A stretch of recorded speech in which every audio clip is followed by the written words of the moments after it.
Suite. Émission.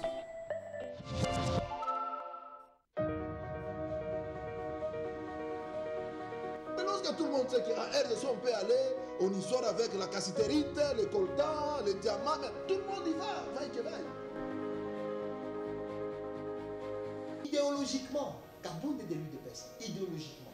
Le savoir-être et le savoir-vivre, tout devient faussé. C'est une histoire d'escroquerie. Quand Kabound dit qu'en 2023, il faut chasser le régime de Tshisekedi parce que ce régime a échoué. Nous remettons l'ascenseur. C'est le même jeu. Alors pourquoi se plaindre? Je suis estomaqué de constater que les notions élémentaires de la allez-y, enchaînez vos idées. Enchaînez vos idées. J'ai dit ceci, que la MONUSCO... Vous voyez ce monsieur?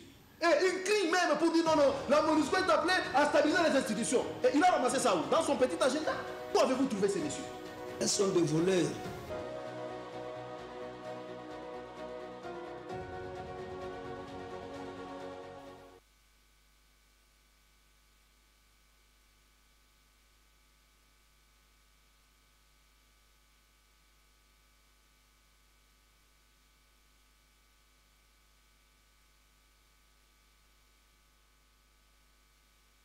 Sur vos antennes. Merci à tous d'attendre justement votre émission qui débute déjà. Et aujourd'hui, dans cette émission, nous allons faire une petite évaluation de la session parlementaire de mars qui s'est clôturée. Justement, le jeudi dernier, le jeudi 15 juin, justement, le président de la Chambre basse du Parlement a clôturé justement cette session parlementaire de mars. Nous allons justement évaluer les déroulés justement de cette session parlementaire de mars avec une personnalité politique qui est déjà sur ce plateau, à l'occurrence M. Jérôme Yav, il est fédéral justement du Nouvel Élan. Bonsoir M. Jérôme et merci d'avoir honoré à notre invitation. Bonsoir Monsieur Ali Pascal, merci de l'invitation, ça a toujours été pour moi un honneur, un grand plaisir de discuter République, de parler République. Je profite également de l'occasion pour dire bonjour et bonsoir aux téléspectateurs qui sont actuellement connectés. Merci de l'invitation. Merci à vous justement d'avoir honoré à notre invitation. Vous êtes un habitué de cette émission, si on peut le dire ça comme ça. Première question, comment vous jaugez cette session parlementaire qui a pratiquement pris 3 à 4 mois? Comment vous jaugez cette session parlementaire qui s'est clôturée récemment? Merci beaucoup. Alors une session qui s'est étalée sur 4 mois, mars, avril, mai, juin, juillet, avec 32 séances. Et naturellement une session qui a été très partielle parce qu'il y avait naturellement 90 matières qui devraient naturellement être abordées, mais sur les 90, seuls 22%, soit 20 matières, étaient abordées. Ce qui signifie, excusez-moi de le dire, je ne dirais pas un échec, mais qui signifie naturellement que par le fait de ne pas aborder toutes les 90 matières prévues, c'est que cette session de mars n'a pas été une réussite, d'abord, pour ce qui était prévu et ce qui a été fait. Et vous sentez naturellement que sur les 90 matières qui étaient prévues à être abordées, il y a eu 57 qui furent des matières liées à des sessions arrière ou des sessions passées. Il y a eu 20 nouvelles matières qui devraient naturellement être abordées. Et pour ce qui est du contrôle parlementaire, comme vous l'avez remarqué, il y a eu cette loi liée à la congolité. Je ne l'aborde pas d'abord, on est en train de peindre. Exactement. Cette loi liée à la congolité qui n'a pas été abordée. Je pense qu'au moment venu, nous allons essayer d'aborder le pourquoi.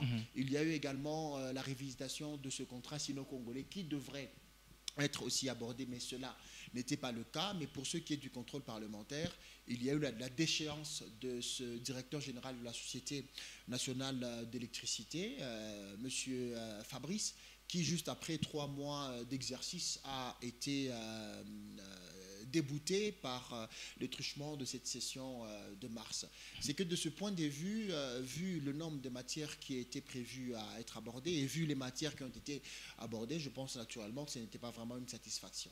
Alors, selon votre point de vue, bien évidemment, cette session de mars était beaucoup plus concentrée sur les élections ou sur la situation sécuritaire à l'est de la République démocratique du Congo? Moi, je pense les deux, mais de manière factuelle, cette session a été beaucoup plus concentrée sur les élections, mais au soir, parce que c'est après que la loi sur la répartition des sièges a d'ailleurs vespéralement été entérinée par la Chambre basse du Parlement, mais je pense qu'elle était beaucoup plus concentrée sur la situation de l'Est, si je m'excuse de le dire, et aussi sur des petites lois liées au code de la famille. On a vu combien il y a eu des tractations autour de cette loi, proposition de loi faite par le député, un jeune député dont j'ai oublié le nom, qui avait fait la proposition, Daniel Mao, excusez-moi de le dire, oui. $500, et aussi des petites dispositions liées au code de la famille en République démocratique du Congo, sur la polygamie, qu'il y a eu un tollé sur $500 de dot, qui également aussi a fait jaser dans une certaine posture. C'est qu'en dehors de ces deux lois, qu'on a vu quand même être traité au niveau de l'Assemblée nationale sans pour autant museler l'opposition, parce que c'était des lois qui n'avaient aucune incidence sur la vie politique du citoyen congolais. En dehors de ça, des prorogations liées à l'état de siège. Nous sommes aujourd'hui à près de 432 prorogations par rapport à l'état de siège, et aussi des décisions prises relativement à la venue de l'armée de la SADC, sous-régionale bien sûr, en République démocratique du Congo. Donc voilà ce qu'il y a eu en dehors de la congolité, en dehors de la révisation du contrat sino-congolais comme matière traitée au niveau de la Chambre basse du Parlement. Alors nous allons justement évoquer la question de manière beaucoup plus globale. Un Parlement composé majoritairement de députés de l'Union sacrée de la nation. Pensez-vous que cette opposition, minoritaire qu'elle soit, elle avait une place de choix dans la prise des décisions au cours de ces sessions de mars? Excusez-moi de le dire, mais nous sommes dans ce qu'on appelle la dictature de la majorité. Donc ça se passe comme ça, c'est que parce qu'ils sont aussi majoritaires, les députés de l'Union sacrée, on ne veut pas rentrer dans cette évidence liée à une éventuelle transhumance. Là, ce n'est pas le débat. Alors, parce qu'ils sont majoritaires, et il y a aussi une certaine abdication de la part, et même des absences, de la part des députés de la frange de l'opposition, qui ont déjà compris que par le fait de la majorité, il n'y a que des dispositions qui encensent ou qui continuent à surenchérir le pouvoir de l'Union sacrée qui vont devoir passer. D'ailleurs, vous vous rappelez très bien du G13 qui avait commencé avec ses propositions autour de la loi électorale et qui ne s'était pas identifié à cette loi parce que sur les 18, après 16, après 12 propositions faites pour améliorer la loi électorale, il n'y avait eu que 4 qui étaient retenues et le G13 avait dit qu'il ne s'était pas identifié à ces 4 qui étaient retenus parce qu'elles profitaient toujours à ces gouvernements dits d'union sacrée. Quand je dis gouvernement, ce n'est pas au sens du pouvoir exécutif, mais c'est au sens de toutes les institutions qui gèrent la République. Donc de ce point de vue, parce que déjà il y a cette dictature de la majorité, il est difficile à l'opposition de siéger aussi, sachant déjà que les décisions iront beaucoup plus dans le sens où les lois qui seront votées iront beaucoup plus dans le sens de l'union sacrée. Et aussi au-delà de ça, vous allez voir, c'est à ce propos que l'opposition, au lieu d'aller au niveau des institutions, elle se choisit la rue. Parce qu'elle sait que dans la rue, elle sera un peu beaucoup plus écoutée. Dans la rue, elle va beaucoup plus bousculer le pouvoir en place. Dans la rue, elle va inquiéter l'union sacrée. Elle a compris cela. Mais c'est une... je m'excuse de le dire, je ne juge pas, mais ce n'est pas aussi une bonne façon de faire parce que le jeu démocratique s'exerce au niveau des institutions étatiques et plus précisément l'Assemblée nationale, les assemblées provinciales et le Sénat, excusez-moi de le dire. Mais l'opposition se choisit cette voie parce qu'elle sait que le pays est pris en otage, parce qu'elle sait que le pays est géré dans un système à pensée unique et elle ne veut pas laisser la société civile se manifester, elle veut elle aussi se manifester mais par les truchements de la rue pour essayer de salir ou de saper l'image de la gestion de la République au niveau de la communauté internationale et même au niveau du peuple qui n'a rien à voir avec le sens politique dans son option de la démagogie. Alors on a vu cette même opposition boycotter certaines plénières justement en claquant la porte. Est-ce que cela est une bonne manière pour cette opposition, une bonne manière de faire, disons? C'est ce que j'étais en train de dire, oui. C'est que naturellement l'opposition choisit de claquer la porte. Est-ce qu'il y a un autre moyen? Oui, je vous en prie, on va y arriver évidemment. Oui. C'est qu'elle choisit de claquer la porte parce qu'elle sait déjà que c'est comme une sorte de bataille perdue d'avance. L'opposition aujourd'hui devient défaitiste parce qu'elle sait déjà que l'Union sacrée est majoritairement représentée au niveau de la Chambre du Parlement qu'au niveau de la Chambre haute du Parlement. C'est aussi logique parce que le président de la République devrait naturellement avoir une certaine représentativité au niveau des deux chambres. Je m'excuse de le dire. C'est que le Congrès devrait être aussi représentatif par rapport au président de la République. Alors, il est difficile pour l'opposition de siéger dans de telles évidences parce qu'elle sait déjà que toutes sortes de propositions de loi ou toute loi qui serait votée ou entérinée par la majorité ne va pas profiter à l'opposition, ou ne va pas lui profiter, elle va beaucoup plus profiter à l'Union sacrée de manière factuelle aujourd'hui ou à la majorité présidentielle. Alors, vous avez posé une bonne question, est-ce que c'est la seule façon de faire? Je pense constitutionnellement oui, parce que même s'il y a des pétitions qui doivent se signer, ou même s'il y a des mémorandums qui doivent se déposer, mais ces mémorandums ne doivent passer que naturellement par l'hémicycle pour entérinement, même s'il faut que l'on puisse initier une certaine révision de la loi électorale par voie référendaire. Mais ça ne doit d'abord que passer par l'hémicycle, la Chambre passe et entériné par la Chambre haute du Parlement jusqu'à ce que le président de la République va devoir promulguer cela. C'est que vu déjà que les institutions de la République sont à la coloration de la majorité présidentielle, c'est à ce titre que l'opposition se choisit, pour répondre frontalement à votre question, la rue. La rue, pourquoi? Parce que nous savons naturellement que nous sommes dans un contexte purement africain et congolais où, quand la communauté internationale arrive à vomir un pouvoir, l'opposition espère un certain renouvellement de la classe politique. C'est que dans une certaine réflexion, vous sentez que l'opposition compte aussi sur l'externalisation des affaires internes. C'est que l'opposition veut aussi présenter un pouvoir aussi dictatorial en comptant pas sur le peuple, mais sur cette force-là de la communauté internationale. En quelque sorte, c'est un néocolonialisme politique, mais que l'opposition veut beaucoup plus vendre. Raison pour laquelle nous, en Nouvel Élan, ayant compris cela, ayant compris que nous n'allons pas saper l'image de notre République, même si nous voulons décrier la posture de l'élection de la République par les truchements de l'Union sacrée, mais nous avons seulement compris qu'il faut essayer de procéder autrement, par des lettres ouvertes, par des tribunes, par des communications médiatiques qui prouvent de manière factuelle combien le pouvoir en place est en train de procéder par un... Alors, ces lettres-là sont adressées à qui finalement? Non, mais on les adresse au peuple toujours, congolais? Oh non, non. À la communauté internationale? Mais non, on n'adresse pas à la communauté internationale. Oui. Nous adressons à qui de droit? Comme nous l'avons fait dernièrement avec ce que nous avons constaté comme irrégularité dans la loi portant répartition de sièges. On a compris naturellement que par le fait qu'il n'y avait pas d'opération d'enrôlement ou d'identification de la population dans le territoire de Kwamut, nous sommes dans Maïndombe, Masisi et Ruchuru dans le nord Kivu, nous avons écrit une lettre ouverte que nous avons adressée au président de la Chambre du Parlement, M.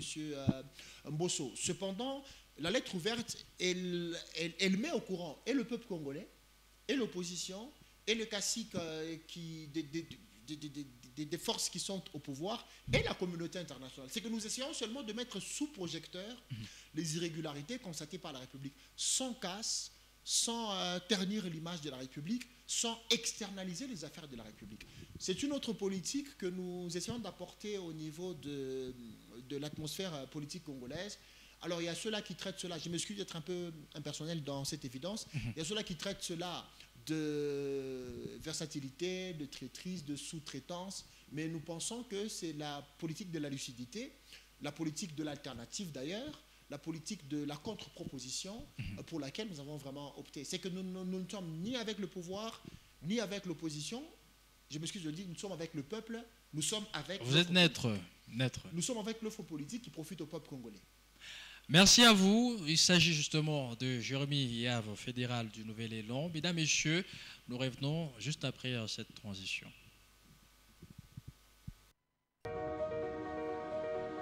Mais lorsque tout le monde sait qu'à RDC, on peut aller, on y sort avec la cassiterite, le coltan, le diamant, mais tout le monde y va, vaille que vaille. Idéologiquement, Kabound est de l'UDPS, idéologiquement. Le savoir-être et le savoir-vivre, tout devient faussé. C'est une histoire d'escroquerie. Quand Kabound dit qu'en 2023, il faut chasser le régime de Tshisekedi parce que ce régime a échoué. Nous remettons l'ascenseur. C'est le même jeu. Alors, pourquoi se plaindre? Je suis estomaqué de constater que les notions élémentaires de la Allez-y, bienséance. enchaînez vos On les- Enchaînez vos idées. J'ai dit ceci, que la MONUSCO, Vous voyez ce monsieur. Et il crie même pour dire non, non, la MONUSCO est appelée à stabiliser les institutions. Et il a ramassé ça où? Dans son petit agenda. Où avez-vous trouvé ces messieurs? Elles sont des voleurs.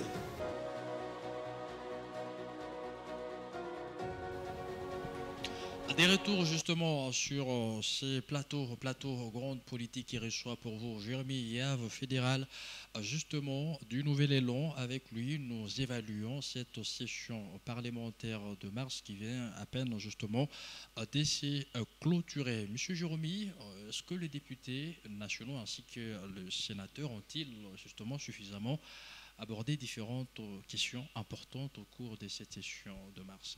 Non, je m'excuse de le dire, comme je l'ai d'ailleurs dépeint d'entame, disant que naturellement il y avait 90 matières qui devraient être examinées au niveau de la Chambre basse du Parlement, mais sur les 90, il n'y a eu que 20, ce qui représente en soi 21% des matières qui devraient être traitées, ce qui n'est pas aussi une réussite par rapport à cette session de mars 2023. Cependant, les matières importantes, est-ce qu'elles ont été abordées? Je ne le pense pas, excusez-moi de le dire. Mais je pense aussi que les matières à problème ou les matières polémiques n'ont pas aussi été abordées. Pour moi, les propositions de loi importantes seraient celles qui profiteraient à créer une certaine incidence par rapport à la providentialité étatique. C'est que naturellement, nous avons beaucoup plus besoin des propositions de loi qui vont créer une société de justice équitable, même dans la redistribution des ressources naturelles ou des richesses de la République démocratique du Congo. Cependant, ça n'a jamais été le cas. C'est que les propositions de loi qui sont souvent faites profitent soit à une certaine oligarchie, donc aux dirigeants de la République, soit ça profite à des citoyens congolais qui appartiennent directement à des obédiences politiques. C'est que le vrai peuple, la vraie population, je m'excuse de dire la population que nous sommes, ne se retrouve souvent pas dans les propositions de loi faites. Alors, qu'est-ce qu'il faut justement faire pour renverser cette tendance-là? Oui, merci beaucoup. Bon, il fallait que je finisse, mais vous avez posé une question. Je vais Allez-y. d'abord y répondre pour Allez-y. C'est que, naturellement, ce qu'il faut faire, c'est relever la classe politique. C'est que nous devons naturellement avoir des représentants du peuple qui font des propositions qui profitent au peuple. Je m'excuse de le dire. Cependant, surtout avec la transhumance qu'on a connue, c'est que d'abord, avant, c'était le FCC Cash qui était majoritaire au niveau de la Chambre basse du Parlement. Exactement. Par la suite, après le divorce prononcé dans ses discours des 6 minutes par le président de la République, il y a eu création de l'Union sacrée. C'était un appel pour arriver à créer une force qui va devoir régenter la République sur fond de l'intérêt général ou de l'intérêt commun. Et on a connu cette transhumance-là qui a facilité par la survie politique à des députés, je m'excuse de le dire, à des représentants du peuple, à ne pas penser à ce qui est beaucoup plus providentiel pour le peuple congolais, mais d'abord à penser à ce qui leur profite. Je ferme cette parenthèse-là. C'est à ce titre-là qu'on a senti que même dans la loi électorale, ou même dans la loi portant répartition de sièges, parce qu'elle faisait partie des matières traitées dans la session de mars, on a compris qu'il y avait un forcing. Nous l'avons dénoté, nous. Un forcing? Oui, en ce sens que sur les 43 381 000 d'enrôlés ou d'enregistrés au niveau de la SOLI dans l'opération d'enrôlement, quand on essaye de répartir par rapport au nombre d'électeurs ou au nombre d'enrôlés dans les circonscriptions, vous allez vous rendre compte que la proportionnalité ne va pas à 500 par rapport aux 3 territoires où il n'y a pas eu d'enrôlement. C'est dans Kwamut maintenant qu'on a lancé une opération d'enrôlement. Je ne dirais pas que c'est parce que Nouvel Élan l'a signifié, mais c'est parce que, je dirais entre parenthèses, la CENI avait dit qu'il y avait une équipe qui était restée sur terrain pour enrôler dans les territoires à problème, les 3 territoires comme je le disais naturellement. C'est qu'il y a eu ce forcing au niveau de la loi portant répartition de sièges, malgré d'ailleurs que... Pourtant promulgué déjà, oui, par le chef de l'État. Voilà le problème. Oui. Voilà le problème. Pourtant promulgué. Sûrement, il y aura peut-être, lors d'une supposément session extraordinaire, une certaine rectification pour adapter cette loi portant répartition de sièges. Cependant, elle connaît son cursus normal. Après le Sénat, vous allez voir que la Cour constitutionnelle va jeter un œil et le président de la République va devoir promulguer cela. Et on a dit que cette loi ne reposait pas sur 500 sièges que sur 484 sièges. Et on a démontré le fait que pour que nous puissions naturellement, que la Chambre du Parlement puisse entériner cette loi qui repose sur 484 sièges au lieu de 500, il faut que cela se passe par voie référendaire. Vous voyez, le référendum, c'est la consultation du peuple. Exactement, pour réviser une disposition constitutionnelle. Et il est difficile de procéder par voie référendaire, ni par la révision d'une disposition constitutionnelle, aussi longtemps que nous sommes en plein état de siège. C'est quand nous sommes en état de siège, au regard de la Constitution, aucune des dispositions ne peut être revue. D'ailleurs, c'est ce qui a posé aussi un sérieux problème par rapport à la loi sur la congolité. Parce que la loi sur la congolité, ou sur le fait d'être congolais de père et de mère, je m'excuse de le dire, devrait naturellement changer la Constitution qui donnait comme une des conditions pour être président de la République avoir un des parents de nationalité congolaise. Vous savez, naturellement, alors que la loi sur la congolité voudrait que chaque président de la République puisse avoir comme parents, père et mère, tous doivent être des Congolais. C'est que c'est à ce niveau-là, de père et de mère, qu'il y aurait naturellement une certaine révision constitutionnelle. Alors qu'il n'y a pas de révision constitutionnelle quand nous sommes en plein état de siège ou en pleine loi martiale. Et même s'il arrivait qu'on puisse lever l'état de siège, cela va signifier le fait que cette loi n'est pas aussi impersonnelle, elle vise une certaine catégorie d'individus, parce qu'on ne peut pas lever une loi martiale sur fond de sauver une bonne partie du territoire congolais, parce qu'il y a quelle urgence que celle de vouloir déconsidérer, discréditer ou mettre de côté certains candidats potentiels pour l'élection présidentielle de 2023. Je pense que c'est ça qui essaie de verrouiller l'intention de retoucher la loi sur la congolité. Et pour revenir à ce que je disais, on a prouvé qu'il y a eu un forcing dans la loi portant répartition de sièges pour que de 484 à 500, ces 16 sièges profitent au fait de renchérir la majorité de l'Union sacrée pour les scrutins de 2023. C'est que naturellement, c'est à ce titre-là que nous avons prouvé que la Chambre basse du Parlement est prise en otage. C'est à ce titre-là que nous avons essayé de dire que changer cela, parce que c'était votre question, ne pourra autrement passer que par le renouvellement de la classe politique. Et nous nous sommes dit naturellement que malgré qu'il y a forcing par rapport à la loi portant répartition de sièges, nous irons tels aux élections, démontrant qu'il y a violation de la Constitution, mais espérant que par le truchement des élections, nous allons renouveler la classe politique qui... Alors, M. Jérôme, vous avez parlé de 16 sièges qui profiteraient à la majorité en place. Comment expliquez-vous? Je vous l'ai dit naturellement, c'est que par le fait qu'il n'y a pas eu opération d'enrôlement, c'est maintenant qu'il y a opération d'enrôlement dans Kwamut. Le 26, oui. Évidemment. 26, oui. Mais la loi portant répartition de sièges est déjà entérinée au niveau de la Chambre. Exactement, promulguée même par le chef de l'État. Évidemment. Oui. Ce qui signifie au fond qu'il y a un écart, parce que comment est-ce que ça se calcule la répartition de sièges dans les circonscriptions? C'est que vous allez commencer à prendre le nombre d'enrôlés dans une circonscription, vous divisez par le nombre d'enrôlés au niveau national au regard de 500 sièges. C'est ce qui va vous dire, par exemple, que pour le compte de la circonscription de Lubumbashi, nous avons 14 sièges pour la députation nationale. Pour la provinciale, on n'y touche pas parce que notre préoccupation de 484 et 500, c'est bien l'hémicycle national, pas au niveau des provinces. C'est qu'à ce titre-là, si vous avez dans des territoires moins d'enrôlés, alors qu'à ces territoires moins d'enrôlés, on donne plus de sièges, je pense que vous me comprenez, oui. Ce qui prouve qu'il y a des sièges fictifs qu'on devrait naturellement donner aux territoires où il y avait plus d'enrôlés.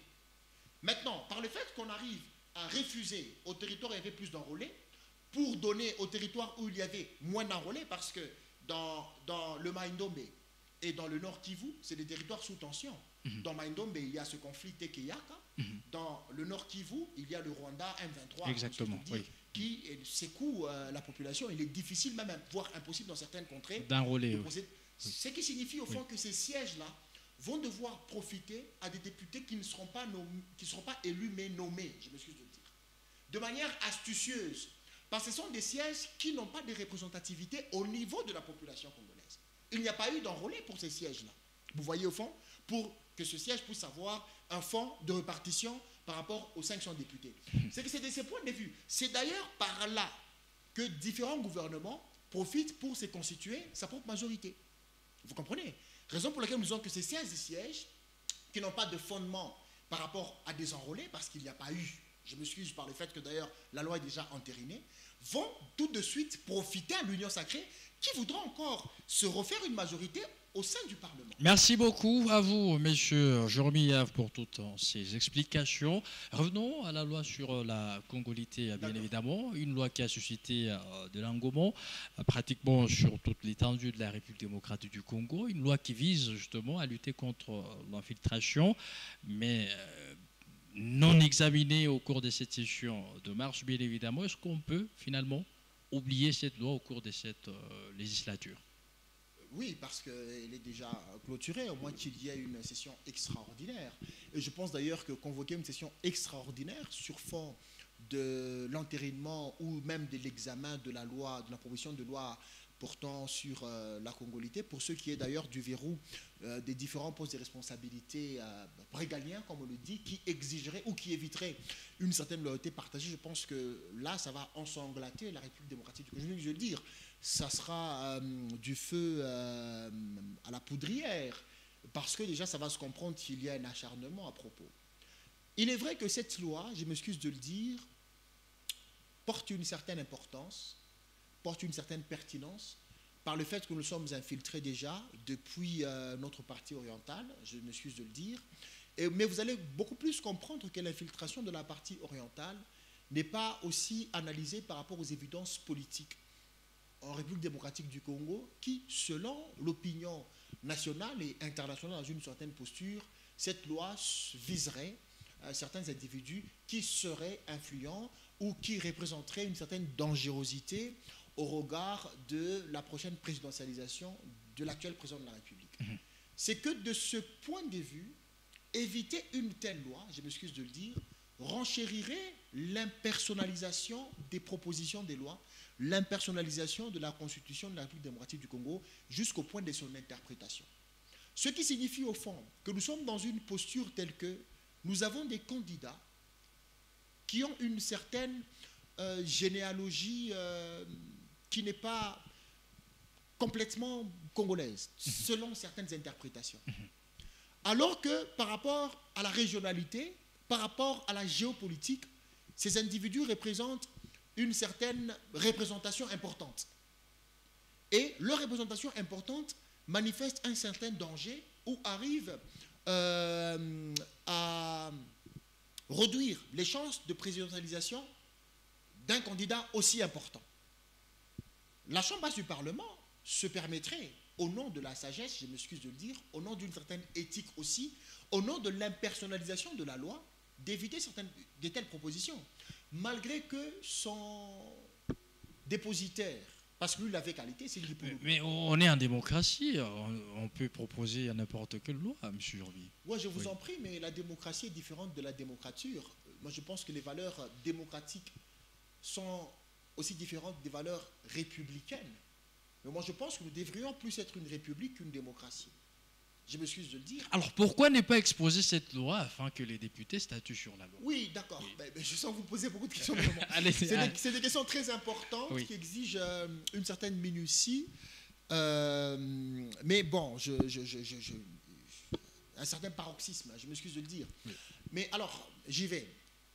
Pourquoi les députés s'éviteraient le jeu démocratique autour de telles lois ou autour de telles propositions de loi?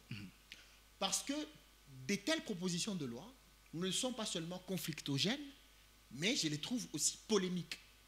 Non seulement qu'elles sont polémiques ou conflictogènes, mais je les trouve inopportunes. Ça, c'est mon point de vue. Inopportunes, pourquoi? Parce que nous sommes l'un des États les plus pauvres au monde.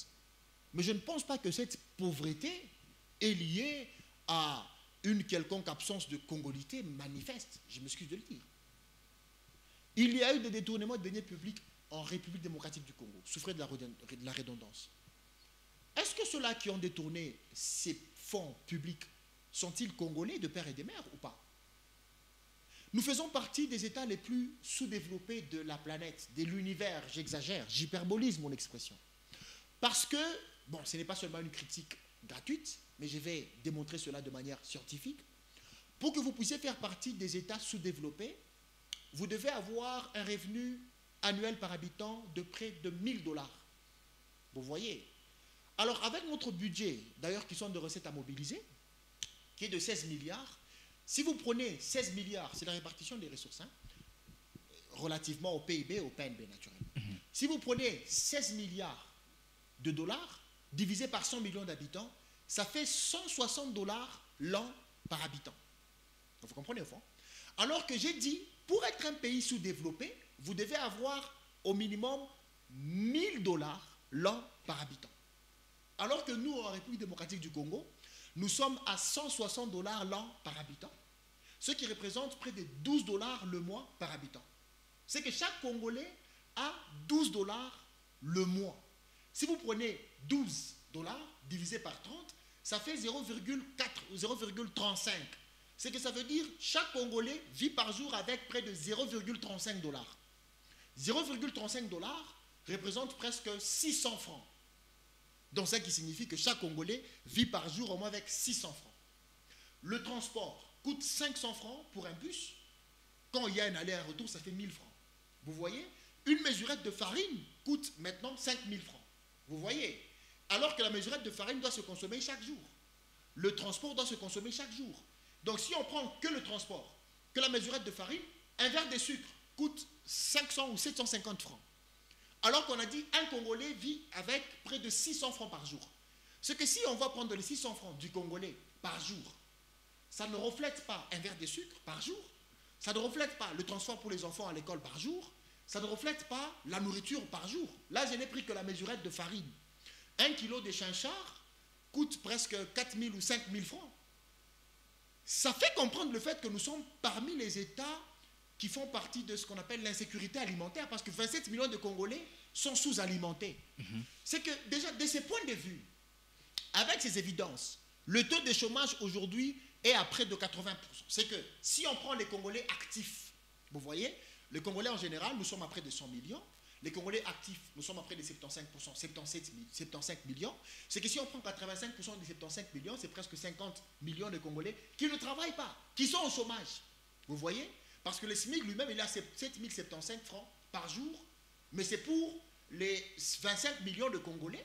Et dans les 25 millions de Congolais, l'État n'est pas aussi investisseur. Ce sont les investisseurs étrangers qui placent leurs capitaux en République démocratique du Congo en privilégiant plus les expatriés que les nationaux. Mais maintenant, dans une telle évidence, nous avons combien d'étudiants par an, surtout les étudiants de la République? C'est près de 10 000 licenciés dans différentes filières, dans différents secteurs. Et les 10 000 licenciés ne sont pas directement déversés dans l'emploi. Je m'excuse de souffrir que je finisse ça, avec deux peines de tableau. Les 10 000 licenciés ne sont pas déversés dans l'emploi.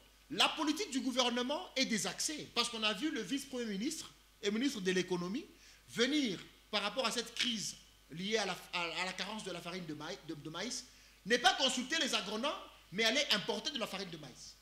C'est que vous comprenez que dans un tel état, avec tout ce que nous avons comme urgence, mettre sur la table pour examination la proposition de loi sur la congolité, cela n'est pas opportun. Vous voyez les problèmes que je viens de peindre pendant presque 4 minutes, de manière scientifique. Et dans un tel état, venir avec la question liée à la loyauté partagée, alors que nous avons un problème lié au chômage. Mais le pays est infiltré. Oui. Je m'excuse de le dire, mais moi je pense qu'on ne va pas amalgamer les évidences. On ne va pas aller dans la confusion. Nous devons savoir faire la part des choses. Le pays est infiltré. Il s'agit bien sûr de la situation liée au M23. Le M23 a connu sa résurgence en 2019. De 2013 à 2018, on ne parlait pas du mouvement M23. Cependant, dans la pâture interne de la République, il y a des groupes intercommunautaires, des ethnies qui défendent leur race, ou, je m'excuse de le dire, leur appartenance par rapport à d'autres ethnies, mais toutes sont des ethnies congolaises. Vous voyez? C'est que quand on parle de la situation liée à l'infiltration, elle n'est pas vraiment une épine qui déstabilise la République démocratique du Congo. Certes, la République démocratique du Congo est un tout, vous voyez, malgré que l'insécurité dans la partie orientale de la République, mais vous allez vous rendre compte que c'est beaucoup plus au bénéfice de la communauté internationale, des multinationales et même de certaines autorités politico-administratives, d'autres militaires, qui profitent de cette instabilité pour exploiter illicitement les ressources naturelles de la République. c'est que vous allez voir que si on essaie de pénétrer les faits, la notion de l'infiltration n'est pas vraiment à la base de la déstabilisation de la République démocratique du Congo que de la mentalité du Congolais lui-même. C'est qu'en soi, ce sont les Congolais qui posent problème aux Congolais que même les étrangers. Parce que je vous ai dit ici, les détournements de deniers publics que nous connaissons ne sont pas commis par les Congolais partagés. Mais ces étrangers-là, ils ont l'esprit ailleurs. Ce sont des étrangers qui, finalement, travaillent au Congo, mais qui ont l'esprit ailleurs.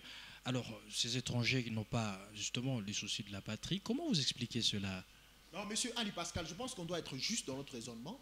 D'abord, dans tous les États du monde, il y a des étrangers qui travaillent pour l'intérêt de leur nation. Si vous allez aux États-Unis, vous allez trouver que le marché américain aux États-Unis est beaucoup plus dérangé par les Chinois aux États-Unis.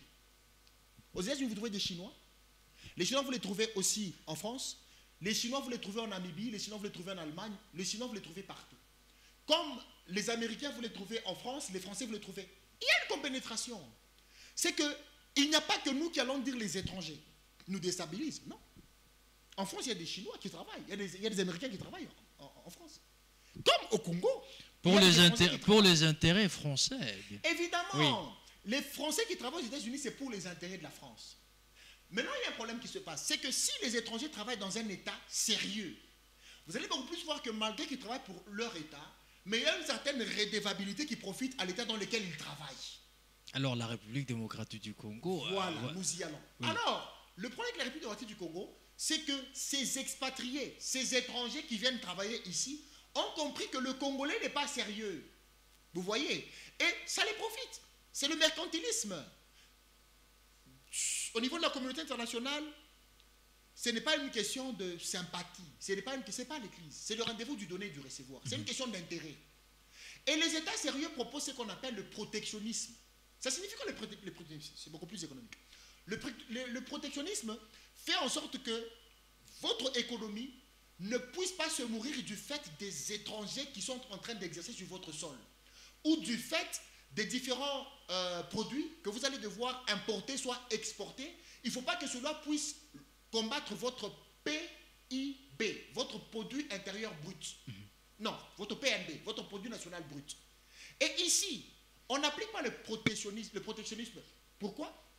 Parce que naturellement, il y a la mauvaise mentalité congolaise qui joue beaucoup plus avec la rétrocommission pour déstabiliser les petites entreprises des Congolais qui produisent à l'intérieur, mais veulent beaucoup plus importer, je m'excuse de le dire, par rétrocommission, pour faire vivre les grandes multinationales. On a vu cela avec les ciments. Grâce à Dieu, c'est dernièrement, nous appelons le gouvernement, avec la grande cimenterie du Katanga, qu'on a vu quand même que le ciment zambien, le Dangote de notre ami nigérian, n'arrive pas à combattre le ciment congolais. Le protectionnisme se fait en sorte que tout produit qui doit rentrer sur le territoire congolais doit avoir une surtaxation. C'est qu'un impôt aussi exagéré au niveau douanier. Ce qui ne se fait pas. Ce qui ne se fait pas. Oui. Non, ça se fait dans le domaine des véhicules et d'autres domaines. Mais il est aussi difficile que vous puissiez appliquer le protectionnisme si vous ne produisez pas. Vous voyez? Parce que si on dit par exemple que, bon, à partir de ce jour, on ne va pas commencer ou on va surtaxer les téléviseurs, mais on n'en produit pas au niveau local. On va surtaxer les véhicules, mais on n'en produit pas au niveau local. C'est que ce n'est pas un protectionnisme. Là, vous allez seulement faire jaser la population. Merci. Mais je m'excuse de le dire, parce que je m'excuse de le dire, c'est que maintenant, normalement, pour arriver à instaurer les protectionnismes, il faut que l'État puisse avoir une politique de financement bancaire des différents projets d'entreprise présentés par les nationaux. Ça ne se fait aussi pas. C'est qu'aussi longtemps qu'il n'y a pas ces choses, c'est la sous-traitance, la protection de la sous-traitance. Il y a une loi sur la sous-traitance, mais qui n'est pas beaucoup plus appliquée. C'est qu'aussi longtemps qu'on ne sait pas soutenir les petites entreprises des Congolais, il est difficile qu'on applique le protectionnisme. Et de ce point de vue, il est facile maintenant que l'étranger puisse nous néocolonialiser chez nous. Merci à vous, monsieur Joromi. Mesdames, messieurs, on chute avec votre émission Grande Politique juste après cette transition.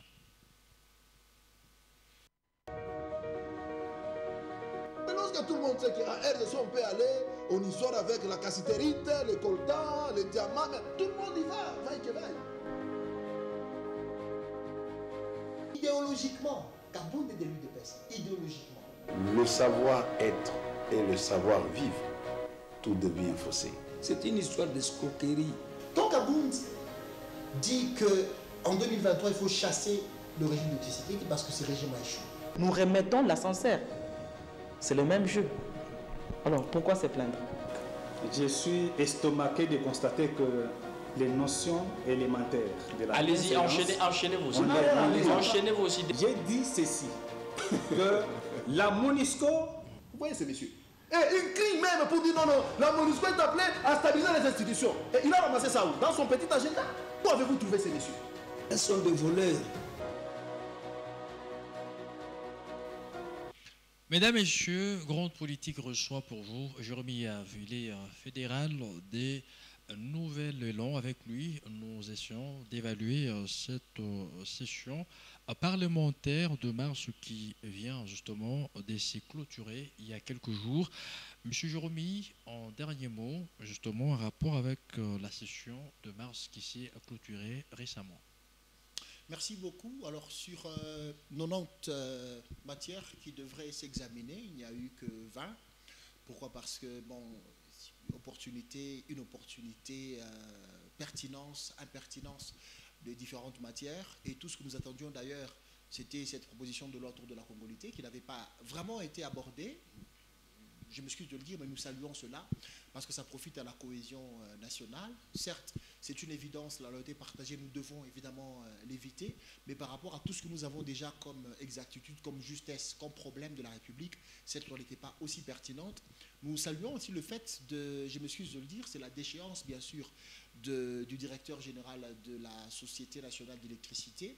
Nous ne saluons pas seulement cela du fait d'une certaine complaisance qui serait entretenue par, du fait de l'union sacrée qui se refuserait une certaine complaisance, mais cela quand même dénote aussi le fait que la nomination n'était pas aussi bien mesurée. Je m'excuse parce que si 3 mois après la gestion d'une si grande institution, vous devez être destitué, on comprend qu'il y avait une certaine complaisance déjà au niveau de la sélectivité des différents animateurs des institutions étatiques. Mais aussi, ce que nous saluons, c'est le fait que la machine électorale tourne. Le fait d'entériner la loi portant répartition de sièges, déjà, ça profite et ça rassure lorsque nous aurons les élections en décembre 2023. Mais nous avons aussi tiré la sonnette d'alarme dès qu'il y a eu un forcing par le fait qu'il n'y avait pas opération d'enrôlement dans le Massissi, dans Kouamout et dans Rouchou également. Et nous avons aussi compris que nous n'allons vraiment pas opter, nous, en Nouvel Élan, pour la politique de la rue, mais aussi la politique de la lucidité. D'ailleurs, c'est après que nous avons tiré la sonnette d'alarme que la CENI a eu à procéder, ou va devoir procéder de manière précise par l'opération d'enrôlement dans Kouamout. Mais ce qui compte, ce qui est beaucoup plus important, c'est cet entérinement de la loi portant répartition de sièges qui nous amène vers le renouvellement de la classe politique, parce que sans renouvellement de la classe politique, il n'y aura pas de refonte, il n'y aura pas de nouvel élan, il n'y aura pas de refondation de la République. Voilà. Mesdames, Messieurs, j'ai reçu pour vous Jérémy Yave. Il est fédéral de Nouvel Élan, à qui je dis directement merci d'avoir honoré à notre invitation. C'est moi qui vous remercie. Ça a toujours été pour moi un honneur de partager République. Je souhaite également une très bonne soirée aux téléspectateurs qui sont actuellement connectés. Dieu vous bénisse et Dieu vous protège. Mesdames, Messieurs, c'était Grande Politique sur vos antennes. Au prochain rendez-vous. Ciao, ciao.